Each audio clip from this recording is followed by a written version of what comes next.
What is Kratom? Kratom comes from a plant in Southeast Asia where it has been used by some cultures as herbal medicine for hundreds of years. It can be used by chewing, smoking, or brewing the leaves in a tea, drinking a liquid, swallowing a capsule, or by injection.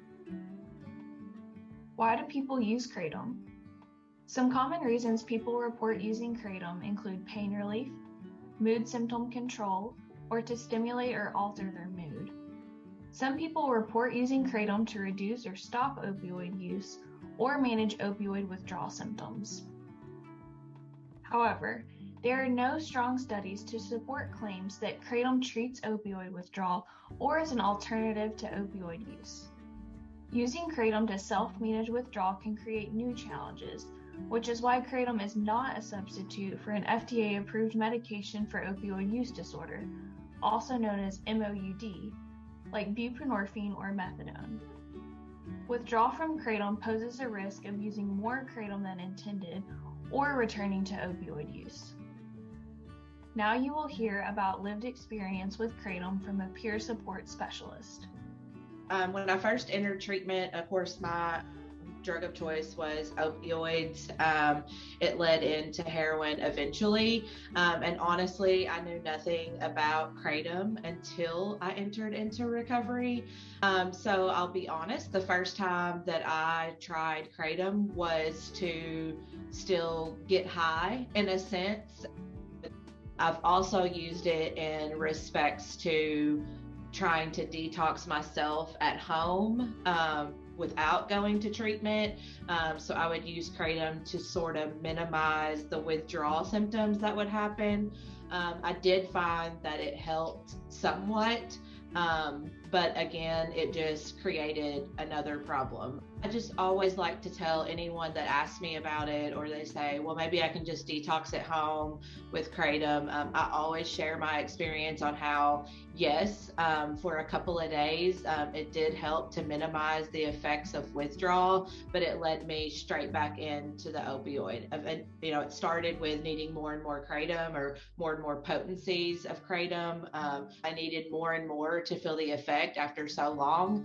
And if I tried to decrease the amount of the withdrawals from Kratom were almost the same as an opioid, maybe not as intense, but I definitely had withdrawal symptoms from Kratom just like I did heroin or pain pills themselves. But I was very much addicted to it, and it wound up being just almost as expensive as trying to find pain pills or heroin or anything like that. And it eventually led me back, of course, to using opioids and having to go back into treatment. Whereas I know personally, I've tried a couple different types of MOUDs myself, from Suboxone and methadone. And, with those, it's not something that you're having to seek out and purchase every single day, and where it causes a strain on you and living your life normally. For me, Kratom still made me feel like I was almost in active addiction, because I was having to find ways to fund that habit as well as the other ones. So whenever I was utilizing MOUDs correctly, for one, I knew I could take something and I was okay for the day. I didn't have to worry about stopping and getting something else. I didn't have to worry about paying for something else. I had my medication for the week. So from my experience, Suboxone, methadone, any of those things were much better for me mentally as a person, and to be able to, what we like to say, function normally in society. The MOUDs definitely were more beneficial to me than the Kratom.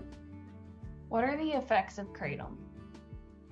The effects of Kratom are not fully understood at this time. There are reports of Kratom addiction, physical dependence with withdrawal, and other harms, including death. Stopping Kratom can be challenging.